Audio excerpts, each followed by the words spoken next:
बोलिए नर्मदा मैया की, भारत माता की, योग गुरु स्वामी रामदेव महाराज की, जैन संत लोकेश मुनि जी की, संत समाज की, सभी धर्म गुरुओं की और कार्यक्रम में आए बहनों और भाइयों की और मेरे भांजे और भांजियों की,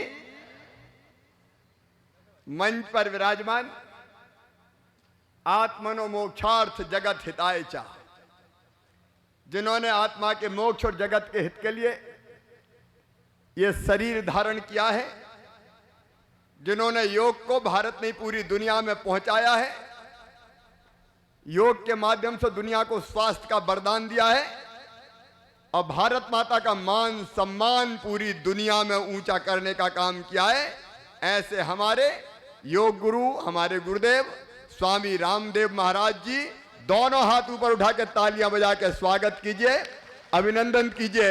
अलीराजपुर जिले की इस पवित्र धरती पर नर्मदा सेवा यात्रा में महाराज जी आपका स्वागत है, आपके चरणों में प्रणाम है।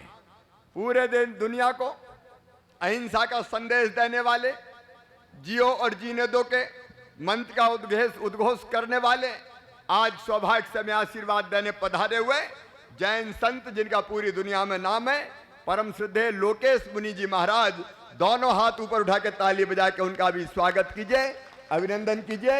महाराज जी आपको प्रणाम है। यहाँ हमारे सारे प्रमुख संत बैठे हुए हैं, साहेब खातादास जी महाराज, उनके चरणों में प्रणाम है। संत जितने संत समाज यहाँ बैठा हुआ है, गायत्री परिवार सहित, उनके चरणों में प्रणाम है। दोनों हाथ जोड़ के आप सबको प्रणाम करता हूँ, आप सबको नमस्कार करता हूँ। आज ये अलीराजपुर जिला महाराज जी, ये हमारे भोले भाले आदिवासी भाई और बहनों का जिला है। बड़ी संख्या में मेरे आदिवासी भाई और बहन यहाँ निवास करते हैं। यहाँ की जनता भोली है, सहज है, सरल है, मन की सच्ची है, जो दिल में होता है वो जबान पे होता है। ऐसी जनता पर मुझे गर्व है महाराज जी, ऐसी प्यारी जनता जो ईमानदार है, जो खून और पसीने की खाती है, जो छल और कपट करना नहीं जानती, ऐसी अलीराजपुर जिले की जनता यहाँ बैठी है। इस जनता जनार्दन को प्रणाम करता हूँ। और मेरे बहनों और भाइयों, आपने जिस भोलेपन से, अपनेपन से आज नर्मदा सेवा यात्रा का यहाँ स्वागत किया है, मैं अभिभूत हूँ। मैं आप सबको धन्यवाद देता हूँ। माँ नर्मदा की सेवा में आप पधारे हैं। मेरे बहनों और भाइयों, आज सबसे पहले हमने अपनी बेटियों की पूजा की। ये कन्या है, बेटियां देवियां हैं। गंगा गीता गायत्री है बेटियां, सीता सत्या सावित्री है बेटियां, दुर्गा लक्ष्मी सरस्वती है बेटियां।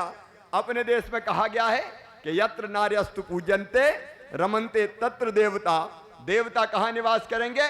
जहां माँ, बहन और बेटी को मान सम्मान और इज्जत की नजर से देखा जाएगा, वहीं भगवान निवास करेंगे। और ध्यान से सुनना मेरे बहनों और भाइयों, जहां माँ, बहन और बेटी का अपमान हो गया, वहां भगवान भी कभी नहीं रह सकते, वहां शांति सुख समृद्धि नहीं आ सकती। और इसलिए मैं आपको धन्यवाद देना चाहता हूं। महाराज जी, ऐसा जिला है जब देश के कुछ जगह बेटियों का कत्ल किया जा रहा है, कोख में कोई कत्ल खाना बना दिया जाता है, तो ये मेरा अलीराजपुर जिला ऐसा जिला है जहां बेटियों का इज्जत और सम्मान करते हैं। यहाँ बेटों से ज्यादा बेटियां पैदा होती है महाराज जी, बेटों से ज्यादा बेटियां पैदा होती है। मेरी माताएं और बहनें हर क्षेत्र में आगे बढ़ के काम करती है, आपका अभिनंदन है। आज हमने बेटियों का पूजन किया, इसलिए किया कि बेटियां हैं तो ही कल है, बेटी नहीं बचाओगे तो बहू कहां से पाओगे। ए दुनिया वालों, तुम्हें क्या सूझा? भारत के कई लोगों से मैं कहना चाहता हूं, अमीरों से, शहर में रहने वालों से, ज्यादा पढ़े लिखों से, कि बेटियों को आने दो। बेटियां बोझ नहीं है, बेटियां वरदान है। कई लोग कहते हैं कि बेटा तो कुल का दीपक होता है, बुढ़ापे की लाठी का सहारा होता है। मैं कसम खा के नहीं कह सकता कि बेटा बुढ़ापे की लाठी का सहारा बनेगा कि नहीं बनेगा, लेकिन मैं ये कसम खा के कह सकता हूँ कि बेटियाँ जब तक जिंदा रहेगी, उनकी हर सांस माता पिता के लिए चलेगी। बेटियाँ माता पिता को भूल नहीं सकती। ऐसी हमारी बेटियाँ इस नर्मदा सेवा यात्रा में महाराज जी, बेटी बचाओ अभियान भी चल रहा है, बेटियों को आने दो। इसलिए बेटियों के पूजन से हम ये कार्यक्रम प्रारंभ करते हैं। और बेटियों की क्या चिंता करना, अरे मामा तो मुख्यमंत्री है, भांजियों की जिंदगी में कोई कड़वाहट थोड़ी आने देगा। बेटियां पैदा हो तो लाड़ी लक्ष्मी, स्कूल जाए तो किताबें निःशुल्क, दूसरे गांव जाए तो साइकिल, बेटियां अगर 12वीं में प्रथम श्रेणी में पास हो जाए तो गांव की बेटी कहलाए, कॉलेज की पढ़ाई के लिए 5,000 रुपया हर साल और पाए, और बड़ी हो जाए तो शादी की चिंता भी मत करना। मामा मुख्यमंत्री है, भांजी की शादी में कर्जा थोड़ी लेने देगा। मुख्यमंत्री कन्या विवाह योजना, मुख्यमंत्री निकाह योजना, मैं योजनाओं का आज जिक्र नहीं करूंगा बहुत विस्तार से, लेकिन आज बेटियों का पूजन किया है। नर्मदा सेवा यात्रा में एक संकल्प और महाराज जी, मध्य प्रदेश में हम अभियान चला रहे हैं। मध्य प्रदेश की विधानसभा एक कानून बनाएगी और महामहिम राष्ट्रपति महोदय के पास भेजेगी। हमारी मांग है जो मासूम बेटियों के साथ दुराचार करे उसको फांसी के फंदे पर लटका दिया जाना चाहिए। उसको इस दुनिया में जीने का हक नहीं है। मेरे बहनों और भाइयों, बोलिए आप सब सहमत है कि नहीं मेरी बात से? सब सहमत हैं तो मेरे साथ बोलिए नर्मदा मैया की। अलीराजपुर के बहनों और भाइयों, छकतला वालों, ये नर्मदा मैया, मैं महाराज जी को ऊपर से ये ऊंचे नीचे खेत दिखा रहा था, ये टीले दिखा रहा था। अब ये मेरे अलीराजपुर जिले की जनता मुझसे मांग करती है, मामा पानी ला दो, नर्मदा जी का पानी चाहिए, हमें भी सिंचाई करना है कि नहीं सिंचाई बहनों और भाइयों? अरे सब बताओ, करना है कि नहीं करना है? तो हमने कोशिश की, और कोशिश ये की कि नहर का पानी तो ऊंची नीची जगह पे आ नहीं सकता। मेरे बहनों और भाइयों, अलीराजपुर वालों, आपने कहा था कि हमें पानी चाहिए, मैंने नर्मदा मैया से प्रार्थना की, मैया चली चल, छकतला चली चल, अलीराजपुर जिले में चली चल, किसानों के खेतों में चली चल। और आज मुझे कहते हो खुशी है कि हमारी लिफ्ट इरिगेशन की योजना बन रही है और पाइपों से मैया आएगी, पाइप लाइनें बिछेंगी, पाइप में फिर छोटे पाइप जोड़ेंगे और किसान के खेत के बाहर एक पाइप का आउटलेट देंगे। वहां किसान अपना पानी का सिस्टम लगा के अपने खेतों में ड्रिप से और स्प्रिंकलर से सिंचाई करेगा और इन ऊंचे नीचे टीलों में शानदार फसल पैदा करेगा। भाई अपने खेत में तो ले जाओगे ना आप पानी? अरे बोल के बताओ रे बहन और भाई, ले जाओगे ना? और इसलिए ये उपहार कौन दे रही है? नर्मदा मैया। ये नर्मदा मैया वरदान है मध्य प्रदेश के लिए। ये नर्मदा मैया हमारे खेतों में सिंचाई करती है, जहां जरूरत होती है मैं नर्मदा मैया से कहता हूं चल मैया, और मैया भी चल देती है। मैंने कहा मैया छिपरा में चल, छिपरा में आ गई, गंभीर में चल, गंभीर में आ रही है, काली सिंध में चल, काली सिंध में आ रही है, पार्वती में चल, पार्वती में आ रही है, छकतला चल, मैया यहाँ भी आ रही है। ये मैया हमें जीवन देती है। पीने का पानी मध्य प्रदेश के गांवों को कहां से मिलता है मेरे बहनों और भाइयों? सारे बड़े शहर और प्रमुख गांव पानी पीते हैं तो नर्मदा मैया का पानी पीते हैं। नर्मदा मैया हमें जल देती है, जल मतलब जीवन देती है। आप बताओ मेरे बहनों और भाइयों, मेरे भोले भाले बहनों और भाइयों, बताओ नर्मदा मैया के बिना क्या मध्य प्रदेश का काम चल सकता है? जोर से बोल के बताओ, चल सकता है क्या? आज मैं यही कहने आया हूं, जो नर्मदा मैया पीने का पानी देती है, जल के रूप में जीवन देती है, जो नर्मदा मैया सिंचाई का पानी देती है और बिजली भी देती है। मेरे बहनों और भाइयों, केवल कोयले की बिजली नहीं बना रहे, नर्मदा मैया के पानी से बिजली भी बना रहे हैं। जो नर्मदा मैया हमें बिजली देती है, मध्य प्रदेश की जीवन रेखा, पुण्यदायिनी, मोक्षदायिनी हमारी नर्मदा मैया। ए माँ, तूने तो हमको सब दिया, बिजली दिया, पानी दिया, लेकिन हमने क्या किया? हमसे बड़ा अपराध हुआ मेरे बहनों और भाइयों। और वो अपराध क्या हुआ? वो अपराध ये हुआ कि नर्मदा जी गंगा जी की तरह बर्फ के पहाड़ से नहीं निकलती, ग्लेशियर से नहीं निकलती। नर्मदा जी कहां से निकलती है?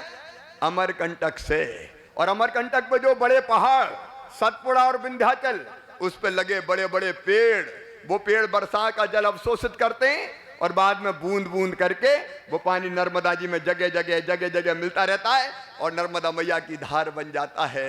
ए इंसान, तूने क्या किया? नर्मदा मैया की धार जो पेड़ बनाते हैं, तुमने उन पेड़ों को ही काट दिया। अमरकंटक के पहाड़ नंगे हो गए, दोनों तरफ के वृक्ष काट दिए गए, और जब वृक्ष कटे तो नर्मदा मैया की धार पतली होती गई, मंद होती। मैंने देखा महाराज जी पिछले साल डिंडौरी जिले में नर्मदा जी के पुल का मैं लोकार्पण करने गया। पुल में पानी नहीं था, पुल के नीचे पानी नहीं था। मैंने कहा पानी नहीं था तो पुल बनवाया क्यों? बोले बरसात में आता है। मैंने कहा पहले नर्मदा जी ऐसी थी? बोले नहीं, पहले तो नहीं थी, पहले तो खूब पानी आता था, लेकिन जंगल कट गए तो पानी आना कम हो गया, मेरा माथा ठनक गया। महाराज जी उस दिन मैं रात को सो नहीं सका, दिल में हमेशा यही सोचता रहा कि जिस नर्मदा मैया के पानी को पूरे मध्य प्रदेश में ले जाना है, अगर उस नर्मदा मैया में पानी नहीं रहा तो मध्य प्रदेश का क्या होगा बहनों और भाइयों। और तभी एक संकल्प पैदा हुआ कि नर्मदा जी में पानी लाना है, और पानी लाना है तो एक ही चीज पानी ला सकती है, दोनों किनारों पे फिर से पेड़ लगाना है। और इसलिए मेरे बहनों और भाइयों, ये नर्मदा सेवा यात्रा शुरू हो गई जनता के साथ, ये जन आंदोलन बन गई, दुनिया के नदी के संरक्षण का सबसे बड़ा अभियान बन गई। इसमें हमारा एक संकल्प है बेटी बचाओ, दूसरा संकल्प है नर्मदा जी के दोनों तटों पर पेड़ लगाओ। जितनी सरकारी जमीन है सब पर पेड़ लगेंगे, फॉरेस्ट की जमीन पे पेड़ लगेंगे, सरकारी जमीन पे पेड़ लगेंगे। वो पेड़ हमने चिन्हित भी कर लिए हैं। 1000 किलोमीटर उत्तर तट पे और 1000 किलोमीटर दक्षिण तट पर केवल पेड़ लगाए जाएंगे। सरकारी जमीन पे तो सरकार पेड़ लगा देगी, और पेड़ भी यूकेलिप्टस के नहीं लगाएंगे, बट लगाएंगे, पीपल लगाएंगे, नीम लगाएंगे, साल लगाएंगे। लेकिन दोनों तरफ किसानों के भी खेत है मेरे बहनों और भाइयों, उनमें भी फलदार पेड़ लगाने पड़ेंगे। अब आप कहोगे अच्छा मुख्यमंत्री आ गया, हमारे खेत में पेड़ लगाने की बात कर रहा है, हमारी फसलें कहाँ से पैदा होगी, उत्पादन कहाँ से आएगा? तो सुनो मेरे किसान भाइयों, मेरी बात ध्यान से सुनना। अपने खेत में तुम पेड़ लगाओगे तो 3 साल तक फल नहीं देते, चौथे साल फल आते हैं, तो 3 साल तक 20,000 रुपया प्रति हेक्टेयर की दर से पेड़ लगाने वाले किसान को मुआवजे की राशि दी जाएगी। पेड़ लगाओ और सरकार से मुआवजा लो। और दूसरी बात, हार्टिकल्चर की सब्सिडी देंगे। तीसरी बात, अगर गड्ढा खोदोगे पेड़ लगाने के लिए तो गड्ढे की मजदूरी भी पूरी देंगे मेरे बहनों और भाइयों। और दोनों पेड़ों की लाइन के बीच में 3-4 साल तक फसल भी पैदा करते रहो। 4 साल बाद जब फल आएंगे तो तुम्हारी आमदनी बढ़ जाएगी, और नर्मदा जी के पानी में, नर्मदा जी की गोद में पानी की धार बढ़ जाएगी। इसलिए मैं आह्वान करता हूं अलीराजपुर के किसान भाइयों, नर्मदा जी के दोनों तटों पर जो रहते हैं, मैं आपको आह्वान करता हूं अपनी जमीन पर फलदार पेड़ लगाओ, आपकी आमदनी बढ़ेगी और मैया की गोद में नर्मदा जी का पानी बढ़ेगा। बोलिए यहाँ के किसान कौन कौन है, जरा हाथ उठाएं। किसान जो खेती करते हैं, बताइए पेड़ लगाएंगे? जोर से बोल के बताएं, लगाएंगे? तो मैं आपको धन्यवाद देता हूं। महाराज जी किसान भी अपने खेतों में पेड़ लगाएंगे और शिवराज मुआवजा देके इनकी आमदनी घटने नहीं देगा। नंबर 2 मेरे बहनों और भाइयों, अपनी जो माँ है नर्मदा मैया, इसमें बड़े शहरों का गंदा पानी जाता है, मलजल का पानी जाता है। बताओ मैया की गोद में ये गंदा पानी जाने देना चाहिए क्या? बोल के बताओ, जाना चाहिए क्या मलमूत? और इसलिए तय किया है कि ट्रीटमेंट प्लांट लगाएंगे। ये सीवेज के शहरों का पानी पाइपलाइनों के जरिए एक जगह ले जाएंगे, वहां पानी शुद्ध करेंगे और नर्मदा जी में नहीं जाने देंगे, किसान के खेतों में सिंचाई के लिए दे देंगे, तो गंदा पानी जाना बंद हो जाएगा। बोलिए ऐसा होना चाहिए कि नहीं? तो बोलिए नर्मदा मैया की। लेकिन एक बात और मेरे बहनों और भाइयों, नर्मदा मैया के तटों पे जो गांव हैं, वहां कई लोग किनारे पे लोटा ले जाके बैठ जाते हैं। मैया के तट पे मलमूत्र त्यागने जाना चाहिए क्या? और इसलिए अभियान चला रहे हैं, हर घर में शौचालय। अलीराजपुर जिले के हर घर में शौचालय बनना चाहिए कि नहीं? अरे जोर से बताओ, बनना चाहिए कि नहीं? तो 16,000 बन गए। नर्मदा तट पर कोई घर बिना शौचालय के नहीं रहेगा। और शौचालय बनने के बाद शौचालय में जाना भी बहनों और भाइयों, उन्होंने कई एक गांव में मुझे कहा कि हर घर में शौचालय बन गए, लेकिन एक दादा मुझे लोटा लेके जाते हुए दिख गए। मैंने कहा भैया तुम्हारे घर में शौचालय नहीं बना क्या? बोले भाई साहब बन तो गया। तो मैंने कहा तुम बाहर क्यों जा रहे हो?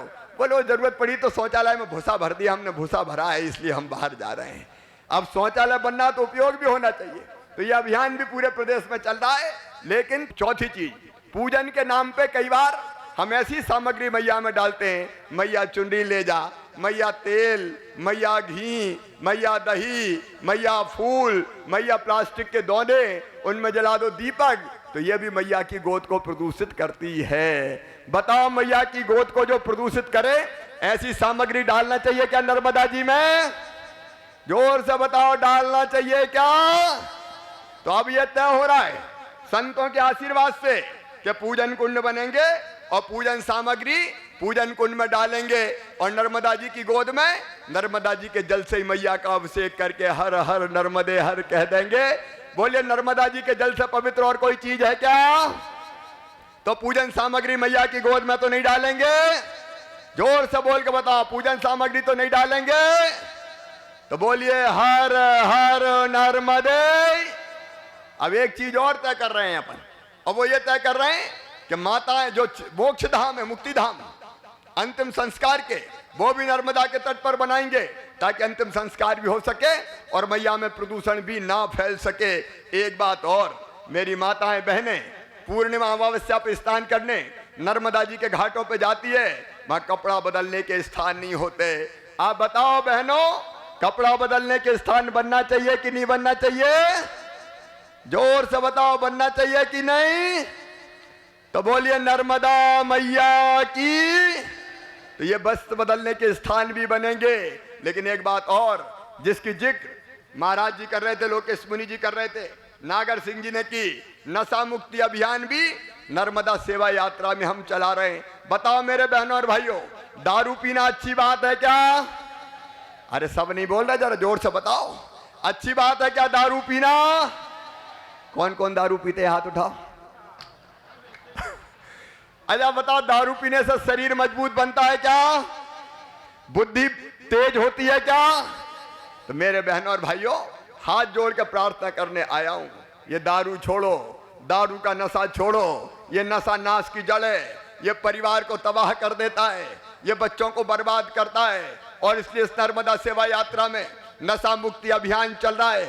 महाराज जी पहले चरण में हमने तय कर दिया है कि नर्मदा जी के दोनों तटों पर 5 किलोमीटर उत्तर तट पर, 5 किलोमीटर दक्षिण तट पर सारी दारू की दुकानें बंद कर दी जाएगी। 31 मार्च के बाद नहीं खुलेगी मेरे बहनों और भाइयों, नहीं खुलेगी। और इसके साथ पूरे प्रदेश में नशा मुक्ति अभियान चला रहे हैं। अलीराजपुर जिले में भी नशा मुक्ति अभियान चलाएंगे।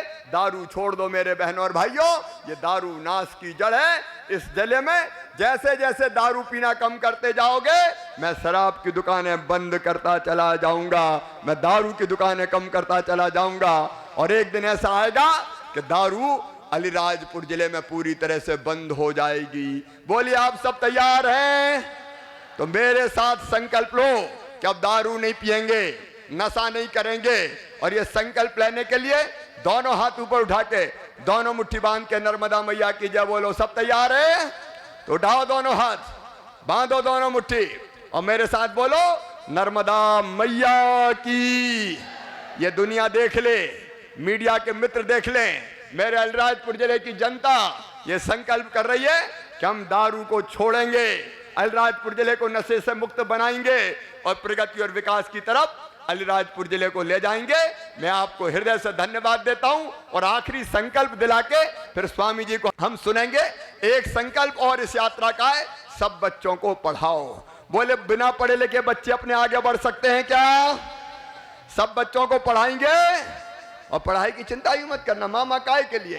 पहली से लेकर 12वीं तक की किताबें निःशुल्क, 8वीं तक स्कूल की यूनिफॉर्म, दूसरे गांव जाए तो साइकिल, स्कॉलरशिप। और अब एक चीज और तय करिए मेरे बेटा बेटियों, कान खोल के सुनना ध्यान से। अगर तुम्हारा एडमिशन चिन्हित महाराज जी हमने तय किया है, गरीब बेटा बेटी, आदिवासी बेटा बेटी, बाकी समाजों के भी गरीब बेटा बेटी, मध्यम वर्गीय बेटा बेटियों, तुम्हारा एडमिशन अगर मेडिकल कॉलेज में होता है, चिन्हित इंजीनियरिंग कॉलेज में होता है, IIT में होता है, IIM में होता है, तो फीस बहुत ज्यादा होती है। प्राइवेट मेडिकल कॉलेज में 10 लाख 12 लाख रुपया हर साल फीस लगती है। बोलो आदिवासी भाई बहन दे सकते हैं इतने पैसे? किसान दे सकते हैं, बाकी समाज के गरीब दे सकते हैं, मध्यम वर्गीय दे सकते हैं। तो सुन लो, बेटा बेटियों को पढ़ाओ और बेटा बेटियों तुम पढ़ना। अगर तुम्हारा एडमिशन मेडिकल, चिन्हित इंजीनियरिंग कॉलेज, IIT, IIM और बड़े कॉलेज में हुआ तो तुम्हारी फीस तुम्हारे माता पिता नहीं भरवाएंगे, तुम्हारा मामा शिवराज सिंह चौहान भरवाएगा, भारतीय जनता पार्टी की सरकार भरवाएगी। बोलिए सब पढ़ाएंगे बच्चों को और बच्चे सब पढ़ेंगे तो बच्चे वह हाथ उठा के मामा के साथ संकल्प लो को खूब पढ़ेंगे, कोई कसर नहीं छोड़ेंगे, डॉक्टर इंजीनियर प्रोफेसर वकील बनेंगे। मामा तो फीस भरवाएगा, चिंता काहे के लिए करते हो? तैयार हो तो दोनों हाथ उठा के बोलो नर्मदा मैया की। यादवुत जन सैलाब आज नर्मदा सेवा यात्रा में उमड़ा है। मेरे बहनों और भाइयों, हम सौभाग्यशाली है कि आज महाराज जी योग गुरु विश्व प्रसिद्ध संत स्वामी रामदेव महाराज जी हमारे बीच पधारे हैं। हम सब उनको बैठ के ध्यान से सुनेंगे। यह अलीराजपुर का सौभाग्य है कि वो हमारे बीच आए। हम पूरा उनका भाषण सुनेंगे और उसके बाद फिर आपको संकल्प दिलवाया जाएगा नर्मदा सेवा यात्रा का। मैं आप सबकी तरफ से हमारे योग गुरु संसार प्रसिद्ध संत हमारे सौभाग्य से पधारे हुए स्वामी रामदेव महाराज जी से प्रार्थना करता हूं कि वो आए और आपका मार्गदर्शन करें, संबोधित करें। और आप दोनों हाथ ऊपर उठा के तालियां बजा के बाबा रामदेव जी को बुलाइए। दोनों हाथ ऊपर उठा के ताली बजा के स्वामी जी महाराज को बुलाइए। आइए महाराज।